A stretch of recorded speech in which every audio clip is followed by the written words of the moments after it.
I blame various YouTube commenters for me hanging with the bison today. They commented on my last episode, which had to do with beef, where I made the loose comment that buffalo and beef were not the same for grasslands. And they said, oh, you gotta explain yourself now. We need a director's cut with all the stuff, because you threw that overboard. I had to bust out my giant lens so you could get an idea of how magnificent these creatures really are.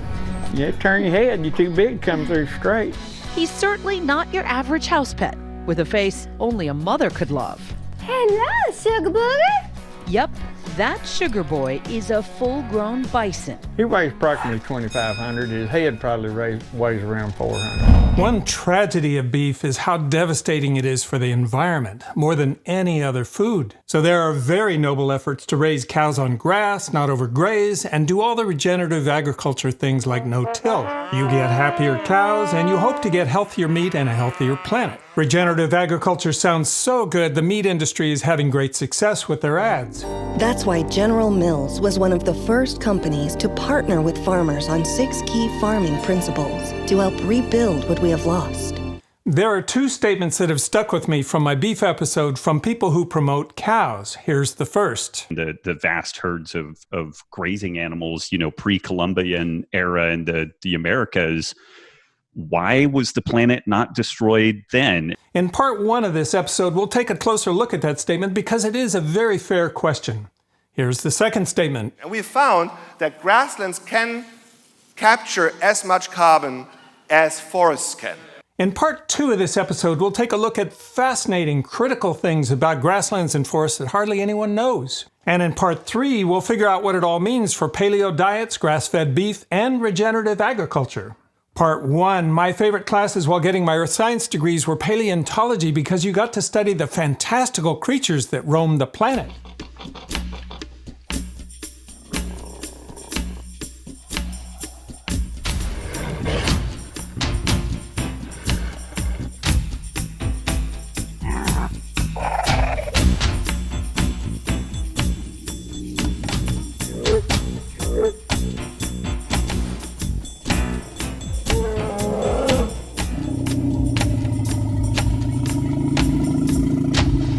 Star Wars came out when I was taking paleontology, and I thought, wait, did George Lucas get inspired by paleontology? 45 years later, we might actually be on the verge of seeing elephant Wookiees come back from extinction. The narrative I heard for years is when hunter-gatherers made it to North America maybe 14,000-ish years ago, they were hungry and mammoth barbecue was apparently delicious, so we ate them all. Modern archaeologists say be careful making that conclusion because there were other influences. If you have heard that they became extinct because they were hunted to death by human hunters, I would claim that you still don't know why they became extinct. By the way, if you get your paleontology knowledge from Disney, take heart. The movie Ice Age amazes me. I've actually looked on the web to see if I could find out who knew enough about the Ice Age to do those reconstructions because they're really good. There's a glyptodont in there. There are South American animals in there that North Americans generally have never heard of. It's a great movie. Hey, buddy, you see any humans go by here? In any case, the important thing for our story is the extinction seemed to boost some species like bison and pronghorns, who blanketed the grasslands by the tens of millions and sustained many native tribes for over 10,000 years. In the early 1800s, the grasslands were like the American Serengeti. It's hard to believe we hunted bison to near extinction by the late 1800s. So you've got around 350,000 human beings and maybe 10 million stock animals coming across the overland trails. And the bison were introduced to anthrax, to malignant catarrhal fever, to Texas tick fever, and a host of other things that they did not have any immunity to. The bison paddock you saw me in front of was established in 1890 when bison were almost gone, and they had a breeding program that produced 100 calves. So William Hornaday and Theodore Roosevelt started the American Bison Society. Some animals were taken to the Bronx Zoo, others to other states to establish these satellite populations. The first difference with bison is they move a lot. If you take bison and you allow them to move in the natural way that they move, they cover a far broader range of area. That helps them spread grass seeds in their poop far and wide. And they don't tend to overgraze like cattle do. They are top grazers rather than removing the whole plant. Cattle can flare their lips to use their teeth to eat down to the dirt. And bison cannot do that. So you've always got a little bit of grass left, which is a nutrient provider for the roots of those plants. The second thing is they're adapted to drier areas with coarser brush. The molars in a bison jaw have twice the occlusive surface that a beef cow's, which means twice the grinding surface. And that food bolus travels more slowly through the system, so they get more out of it. They eat a lot of things that a beef cow won't eat, just because they spent 200,000 years evolving with the native plants in North America. This is all yucca. When we bought this ranch 25 years ago, we probably had 60 to 80 acres of yucca. And the bison have pretty much extirpated most of it, but this damage here was all caused by bison, especially in the wintertime. They use yucca as a grazing resource. So bison do significantly change the land just as far as the way that they use the resources, because with the yucca gone, that means that more threadleaf sedge, we have some needle and thread here, some western wheatgrass over there.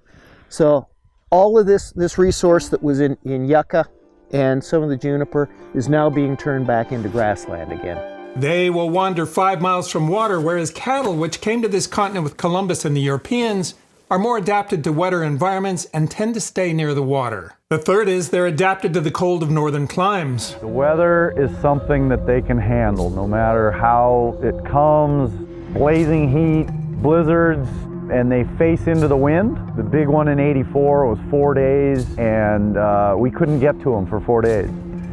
By the time we got out to them, they had broken up into small groups. They were grazing up on the hilltops where the snow had blown off. They were right smack in the middle of calving. There was probably 500 baby calves on the ground at the time. We think they stopped calving during the blizzard. We never found a dead calf. Our fences were lined with dead cattle and sheep from the neighbors. Ranchers have to build barns and confine cattle in colder areas. There are definitely some non-intuitive things about bison as grazing animals when you reintroduce predators like wolves, as they did in Yellowstone. So here we have the lower jaw from a yearling bison. One huge thing that comes from wolves making kills is it feeds a whole ecosystem. So a lot of times these carcasses bring in different scavengers like ravens, eagles, coyotes, fox, bears. And there was a signal of songbirds coming back as well. It's filled with birds, and that's not what it was like 25 years ago. And so I think back to the moment of letting those wolves go a lot. Now imagine, if you can, cows trying to survive and fill the ecological niche of bison and trying to outrun a pack of wolves. This is the animal Mother Nature designed. We don't want an animal that is reliant upon us and that we have to vaccinate 2 times a year and all this stuff. We don't use subtherapeutic antibiotics. We don't use hormones. But bison raised for meat are often finished with grain, like a lot of grass-fed beef is. Most of the industry today has gone to grain finishing for the last 3 to 6 months. It's under 10% of the bison out there that is fully grass-fed and finished. But supplying grass-finished meat to the general public has drawbacks that most consumers don't realize. It's not that easy. There's a lot of art to it. And you really can taste the difference between the animals that come from one piece of land or another. For many, the flavor and texture can be gamey and challenging to cook. Cooking a really lean, entirely grass-fed animal is a little bit more challenging than cooking something that has that margin of error. One downside of bison is they wander outside Yellowstone boundaries and clash with cattle ranchers. So we have this line in the sand, a literal line in the sand, where you have Yellowstone National Park on one side, where bison are respected and admired as a native wildlife species. I mean, iconic. People come from around the world to come celebrate this animal. Step right across that line and you enter Montana, where they're pretty much treated as vermin. And the Montana Department of Livestock has a vested interest in protecting the economic interests of the livestock industry. They're also wild animals, so fences have to be strong and tall, and bison are hard to round up. These animals are wild and wily. They have great vision, can outrun a horse for a short distance. They also can jump, and fences that are made to contain bison have to be at least 7 feet tall. So think of an animal that weighs between 800 and 2,000 pounds being able to jump over my head. We've been running bison on horseback long enough to where we realize this is not the solution. Someone's going to get hurt badly. We basically figured out a lot better way to do it. It looks like you're in control, but you're not. At points, sometimes you and your vehicle are in the middle of this swirl. Yeah, it's just chaos. Like a little bison bomb goes off. And when it comes to adorable comfort animals, it's definitely cows for the win. Well, except for Sugar Boy, of course. So, to answer Rob Wolf's question, why was the planet not destroyed then? You're comparing very different species, very different range management, and a closed system where everything gets returned to the soil and stays in the grasslands, not shipped away for city folk to eat in Manhattan. Not comparable. Bison are often considered the keystone species to North American grasslands, but that brings me to part 2. I think humans were the keystone species. We think of grasslands as being wild, the product of ecologies with animals like bison and wolves. But for millennia, native tribes used fire to shape the landscape. There are entire books, which I read, about how Indians used fire to eliminate some forests where enemies could hide, to control mosquitoes, ticks, and fleas, and to expand grassland for the bison. The North Fork Mono and most of the other Mono groups have been here for 15,000 years. When the Indian was out on the land, they always burned. Even in the wooded East Coast, many tribes routinely lit ground fires to keep the brush at bay and also to prevent future megafires. Smart. I keep telling everybody that for centuries when the Indians burned all the time, then they could come through and do a broadcast burn underneath, burn all these sowberries without burning these trees. Understanding those details of the ways in which fire was used for thousands of years helps us better understand what that relationship with fire can look like and what that relationship with the land can look like. These grasslands evolved with grazing, principally by bison. And so if you're trying to put Humpty back together again, you start with some of the bigger pieces, more important pieces. Bison were the primary historical grazer. Boom, let's put those guys back. And bison aren't the only thing these prairies need to survive. They also crave fire. Bob's team burns as much as 1/3 of the preserve each year. That may sound like a lot, but it mimics the ancient seasons of fire that were once common on these prairies. These native prairies have evolved with fire. If you remove fire from the prairie, it fairly quickly converts to a woodland. For a long time, we were trying to get the people who were in control to listen to us about keeping fire on the land, and we didn't have a lot of success. And it was even illegal, and Indians would get put in jail or something for starting a fire. One of the ways you can tell if the burn has been a good burn is by just doing this. You got little sprouts coming up already, so you could just wipe away the black, and then it's soil again. If it was one of those big bad fires, the burn goes a lot deeper than just the top layer. Speaking of native tribes, I got a kick out of this white YouTuber from New York who busted out his Navajo language skills to some pretty shocked Navajos. 是 YouTuber 是video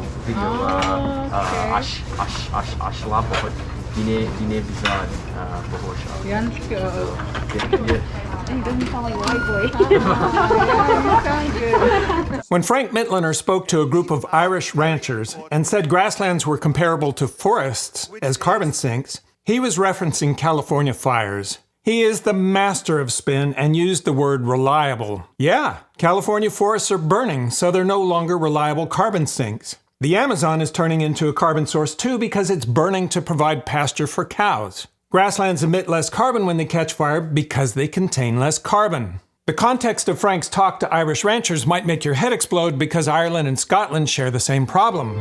This is what most of Scotland would have looked like, in the Highlands at least, several thousand years ago. And now we've got less than 1% of this old forest left. And everywhere you go, you see the signs of this. The stumps of the old pine trees exposed in the peat hags, and the standing, lonely skeletons. Humans cleared most of the trees there. Ted made Alan Savory famous for saying we need cattle to reclaim depleted land.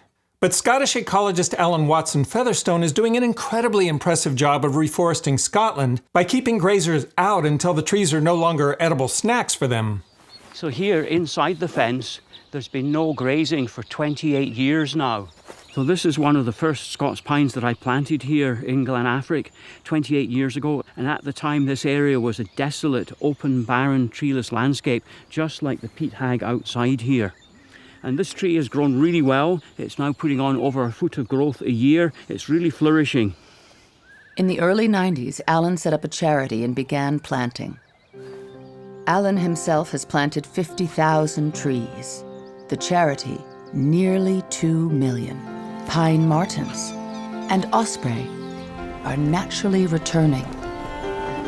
Have you heard that new growth forests are best for the planet? I did too, but the idea seems to have come from logging and biofuels marketing. Fortunately, scientists put up instruments to actually measure it. Dr. Law and her team measure the carbon absorbed into and released from the forest using a complex system of towers above the canopy and instruments underground. And then soil microbes are decomposing things, so they give off carbon dioxide. People are being told or thought that young trees grow fast and vigorous. But when you look at the forest, the net of all the respiration and photosynthesis makes them a source. Mature and old forests are the workhorses. They take up more carbon annually and they have a lot more stored in the wood. So this is a clear cut, right? Yeah, they cut everything. All that's left are the stumps. Even if you were to replant it and it was a successful replanting, meaning the regeneration didn't die every year because it's too dry, it takes 10 to 20 years for these forests to become a net sink again. Coast Range forests in Oregon store the most carbon per acre in the world, even more than the Amazon. And you can see why. There's carbon everywhere. But these old-growth ecosystems are extremely rare. Scientists estimate that 95% of forests in the Northwest have been cut at least once. Those are the forests, if you were to look over all of the North America, and you said, where are the places that will do the most? It's the Pacific Northwest, and then up into Southeast Alaska and Tongass National Forest. Let them grow. Set them aside as carbon reserves. I call it strategic carbon reserves to help fight climate change. Welcome to the home of a wonderful Mayan family here in the Yucatan.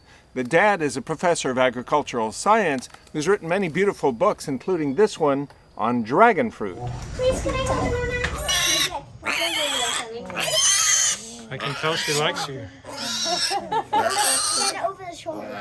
Oh, much better. Stop it. Much better. They have the most adorable mini piggy ever. I shot this episode in the San Francisco Bay Area, and I didn't expect to record here, but when I was editing, that statement from Frank Mitloehner kept bothering me. We found that grasslands can capture as much carbon as forests can.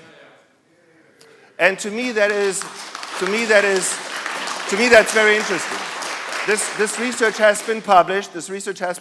It's open for the world to read. So I'll interject a little more about that from here. Why is his view so different from what other scientists are measuring? He tweeted a link to a paper published by Dr. Ben Holton's group from UC Davis. Ben has a great reputation. Ben's group didn't agree that grasslands can store as much carbon as healthy forests. In a stable climate, trees store more carbon than grasslands, said co-author Holton, director of the John Muir Institute of Environment at UC Davis. But in a vulnerable, warming, drought-likely future, we could lose some of the most productive carbon sinks on the planet. The paper is about modeling the future if global warming takes out more California trees. One of Ben's postdoctoral students submitted a video as part of the abstract. Nice. You can see the basic arithmetic that trees store way more carbon both above and below the ground than grasslands do. But what happens when California forests catch fire? In the event of a wildfire, the amount of carbon emitted into the atmosphere by grasslands is much lower compared to that of forests.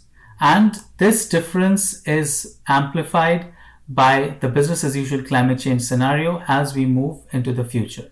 They modeled a scenario where global temperatures rose 1.7 degrees Celsius. We're almost there in California. And at that temperature, forests are far superior to grasslands for carbon storage. But they also modeled 4.8 degrees centigrade temperature rise. And at that temperature, a big percentage of California forests burn, And to no one's surprise, grasslands outperform burned down trees.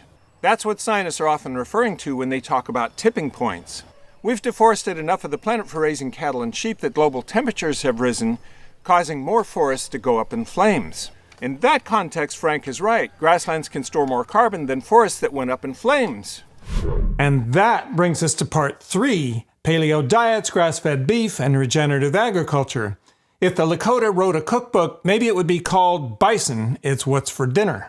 Tribes in the Northeast might write Seafood and Berries by Summer, Bear and Moose in Winter. In New England, the popular books would be How to Grow Squash, Corn, and Beans Together in One Field. In the Southeast, where they lived off oak, hickory, and chestnut trees, the book might be Nuts, How to Collect and Store Acorns and Nuts for Year-Round Goodness. And if you go to the mind-blowing Incas, within just a few decades, they built the largest empire in the world. The bestseller would probably be How to Build an Empire on Quinoa, Potatoes, Squash, Beans, and Tomatoes.